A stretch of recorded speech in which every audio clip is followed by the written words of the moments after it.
வணக்கம் நண்பர்களே. வறட்டு இருமல் வந்தால் நம்மளால் தாங்கவே முடியாதுங்க.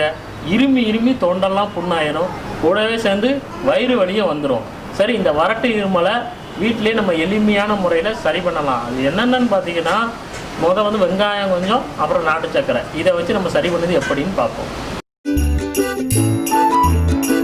வெங்காயம் பார்த்தீங்கன்னா உடல் சூட்டை குறைச்சி உடலுக்கு குளிர்ச்சியை தருது, வயிற்று புண்ணை ஆற்றுது. அது மட்டும் இல்லாமல் கண் சம்மந்தப்பட்ட நோய்களுக்கும் ஒரு நல்ல மருந்தாக அமையுது. நோய் எதிர்ப்பு சக்தியை அதிகரிக்கு. இப்போ நிறைய பேருக்கு பார்த்தீங்கன்னா முடி கொட்டுனுச்சுன்னு வச்சுக்கோங்களேன், இந்த வெங்காயத்தை அப்படியே அரைச்சி தேய்ப்பாங்க, முடி கொட்டுறதும் நின்றும். அந்தளவுக்கு இதில் நல்ல மருத்துவ குணங்கள் நிறையா இருக்குது. நாட்டு சர்க்கரையில் கால்சியம், பொட்டாசியம், மேங்கனீஸ், தாமிரம், இரும்பு சத்து நிறைய இருக்குது. அது மட்டும் இல்லாமல் vitamin B3, vitamin B6, thiamine, ரிபோஃப்ளவின்லாம் நிறையா இருக்குது.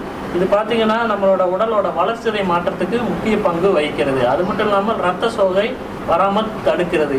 சளி, இருமலுக்கு ஒரு நல்ல சூப்பர் மருந்துங்க. இது என்னன்னு பார்த்தீங்கன்னா எந்த கெமிக்கலுமே சேர்க்காது, அதாவது கரும்புலேருந்து டைரெக்டாக இது உருவாக்குறாங்க. இந்த மருந்தை எப்படி செய்கிறதுன்னு பார்ப்போம்.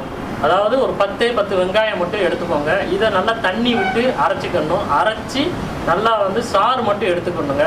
இதோடு சேர்த்து ஒரு 50 கிராம் நாட்டு சர்க்கரையை எடுத்து நல்லா பாகுபதம் வரைக்கும் நல்லா கிண்டணும். அடுப்பில் வச்சு கிண்டி அதை 3 வேளையும் தொடர்ந்து சாப்பிட்டு வந்தீங்கன்னு வச்சுக்கோங்களேன், எப்படிப்பட்ட வறட்டு இருமலும் நம்மளை விட்டு போயிருங்க. இந்த வீடியோ உங்களுக்கு பிடிச்சிருந்தா லைக் பண்ணுங்கள், கமெண்ட் பண்ணுங்கள், ஷேர் பண்ணுங்கள். அப்படி எங்கள் சேனலை சப்ஸ்கிரைப் பண்ணிக்கோங்க. மீண்டும் அடுத்த ஒரு வீடியோவில் உங்களை சந்திக்கிறேன். நன்றி, வணக்கம்.